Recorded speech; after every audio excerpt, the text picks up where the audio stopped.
Non, donc je suis Danielle Simonet, je suis à la fois donc candidate à la mairie de Paris, à la fois tête de liste dans le 20e pour les listes Front de Gauche. Donc des listes autonomes de celles conduites par Madame Calandra ou Madame Hidalgo. D'abord, moi je voudrais vraiment remercier et féliciter le travail de votre collectif parce que justement vous avez, je trouve dans le document, essayé de bien déconstruire pour reconstruire. Et je sens bien que la note que vous nous avez transmise, eh bien, vous avez essayé de peser chaque mot pour être bien précis. Moi, j'habite le quartier, comme vous le savez, et j'ai mes enfants qui ont fait l'école des Tourelles, puis après les changements de carte scolaire, l'école de la rue du Télégraphe et l'école de la rue de Belleville.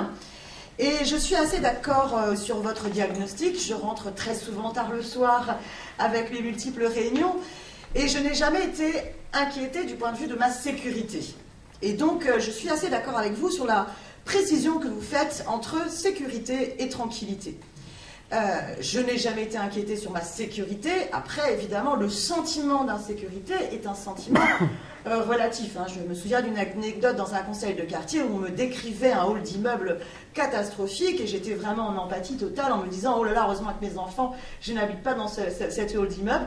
Et à la fin, la personne, finalement, en précisant le numéro de la rue, c'était mon immeuble et on n'avait pas du tout la même perception de ce qui s'y passait.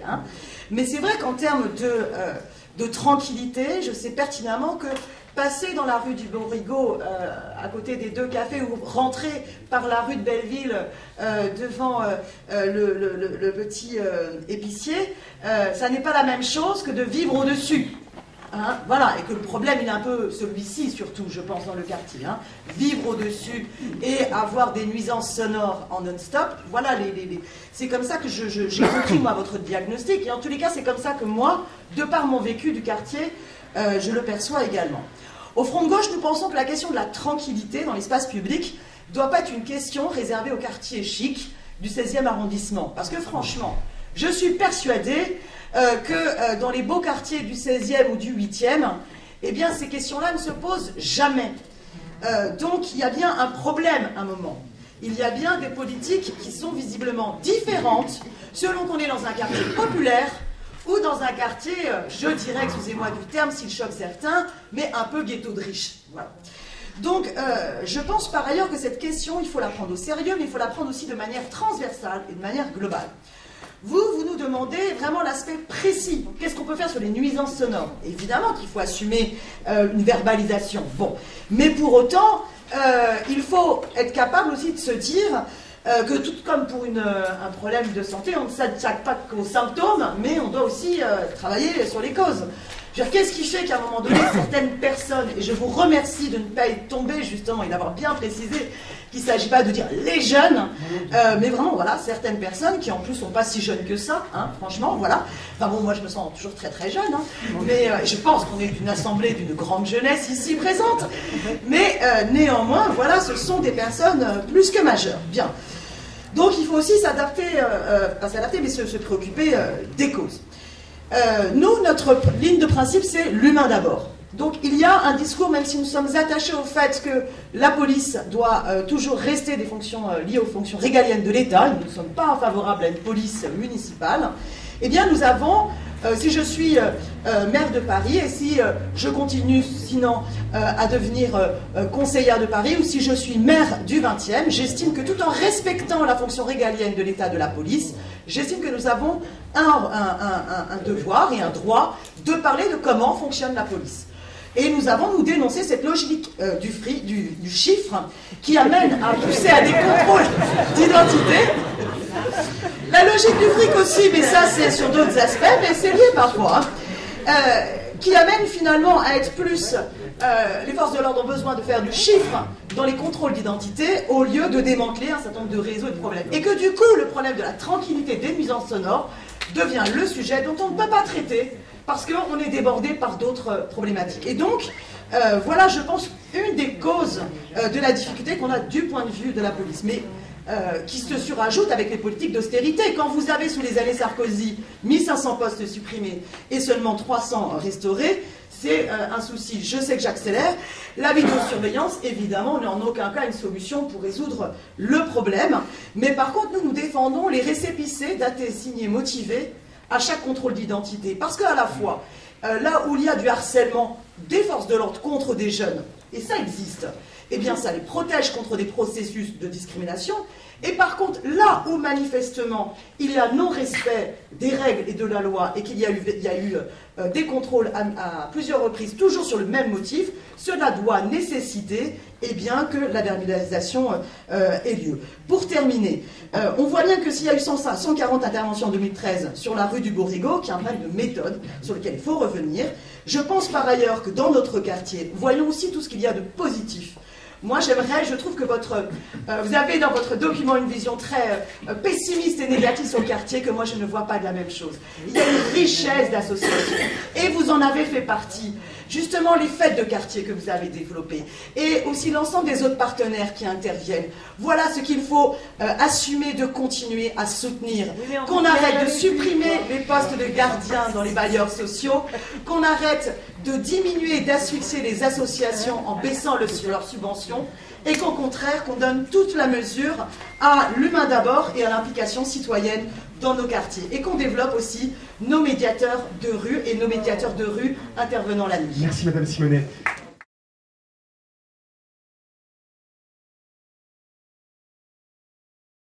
Je ne suis pas Daniel Simonet, comme vous pouvez le remarquer. Je suis Laurent Sorel, deuxième de la liste. Et par contre, je vais me permettre de répondre pour elle, pour ce qui est de son sentiment d'insécurité ou de sécurité dans son hall d'immeuble. Je ne fréquente pas suffisamment souvent son hall d'immeuble pour vous donner les détails. Mais en tout cas, ce qui est sûr, c'est que Daniel Simonet a deux petites filles, et que je ne pense pas qu'elle sous-estime les problèmes de sécurité dans son hall d'immeuble.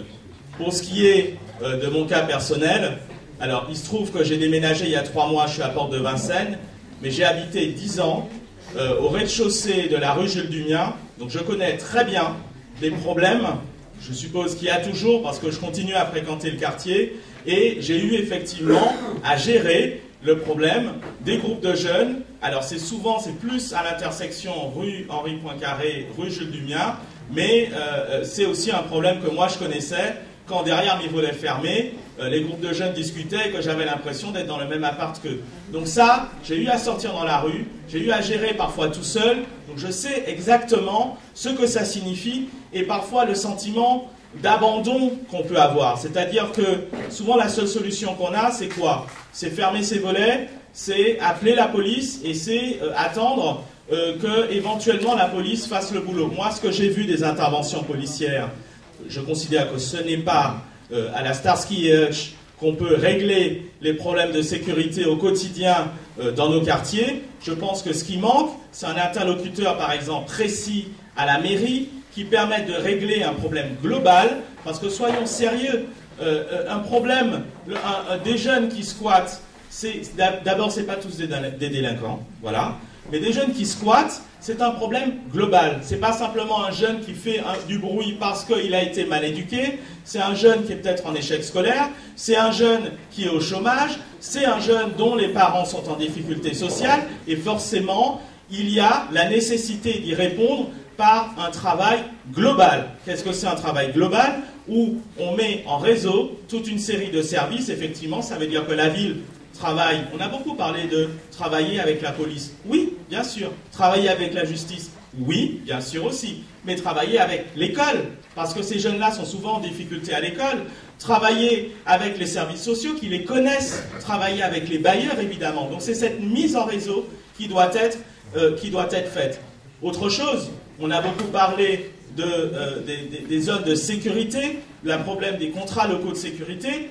Il y a un problème, et je m'étonne que personne n'en parle, c'est la politique de la ville. C'est pas normal que ce quartier-là ne soit pas en politique de la ville. Qu'est-ce que permet justement, pour un quartier, qu'est-ce que ça permet d'être classé en politique de la ville? Il y a Belleville-Amandier, Saint-Blaise, Fougères, il y a 3 quartiers du 20e qui sont en politique de la ville. Déjà, ça permet d'avoir un diagnostic on commence par ça, avec les habitants entre autres, mais avec le réseau associatif, avec tous les acteurs du quartier, pour savoir où sont les problèmes. Comment les régler? C'est pas simplement à coup de bâton, à coup de sirène de police ou à coup de chien, parce que les chiens ça mord, ça ne discute pas. Voilà, ça ne fait pas le détail entre les gens. Ça peut mordre le jeune qui est simplement en train de traîner dans la rue, comme le dealer qui est en train d'emmerder la grand-mère qui sort le soir. Donc juste pour vous faire remarquer que précisément les demandes des habitants et collectifs ne parlait pas de sanctionner les dealers, il s'agit bien de tranquillité publique et donc pas de délinquants particuliers. Non, je sais bien. Et ce que j'entends de ce que vous dites, alors il reste juste 2 minutes, on pourra en parler un petit peu plus tard. Ce que vous dites, c'est donc pas de solution policière du tout, mais un interlocuteur à la mairie qui s'occuperait de cela, et puis rentrer... Non, j'ai pas dit pas de solution policière du tout.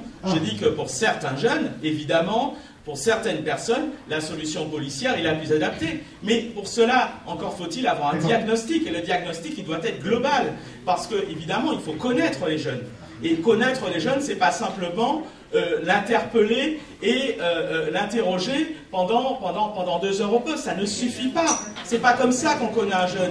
Et il y a des services qui connaissent les jeunes. Il y a des professeurs qui connaissent les jeunes en question. Les bailleurs sociaux ont des remontées sur, effectivement, les familles qui ont des difficultés. Tout ça, c'est des informations dont on dispose et qui doivent être mises en réseau. Donc par rapport à ça, je pense qu'il y a vraiment quelque chose à faire. Autre chose, je reviens à la question de la politique de la ville.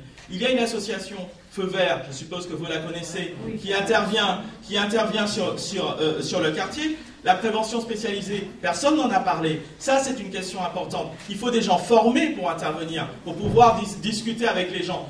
Feu Vert n'a pas suffisamment de moyens. C'est un truc très simple. Comment peut-on gérer à la fois le 140 rue de Ménilmontant et jusqu'à Télégraphe avec des moyens assez limités? Ce n'est pas possible. Et ça dépend aussi de la ville qui doit, à un moment donné, augmenter les moyens qui sont alloués aux associations. C'est pas vrai qu'il y a le même réseau associatif ici que dans le Bas-Belleville ou alors même à Saint-Blaise, par exemple. Il y a un réseau associatif qui est en difficulté. Il ne faut pas se raconter d'histoire. Et par rapport à ça, la mairie a un rôle à jouer. Et je terminerai sur une dernière chose. Je pense, encore une fois, puisque la sécurité, selon moi, c'est un problème global, la réponse doit être globale. J'ai entendu beaucoup de choses. J'ai entendu des gens qui parlaient, il faut appeler un chat, qui parlaient de mettre les pauvres à 30 km, parce que c'est de ça qu'il s'agit. Il y a de la mixité sociale dans le quartier. Justement, c'est parce qu'il y a la mixité sociale que les gens ont du mal à vivre ensemble, parce qu'il n'y a pas les mêmes milieux. Il y a moins de mixité sociale à Saint-Blaise. Je suis désolé. Et justement, il faut gérer tout cela. Ça demande une mise en réseau des différents services. Et ce n'est pas parce qu'on mettra plus de policiers qui ne connaissent pas les habitants. Voilà, et parce qu'on interviendra au coup par coup qu'on arrivera à régler les choses. Merci beaucoup. Il y aura matière à rediscuter.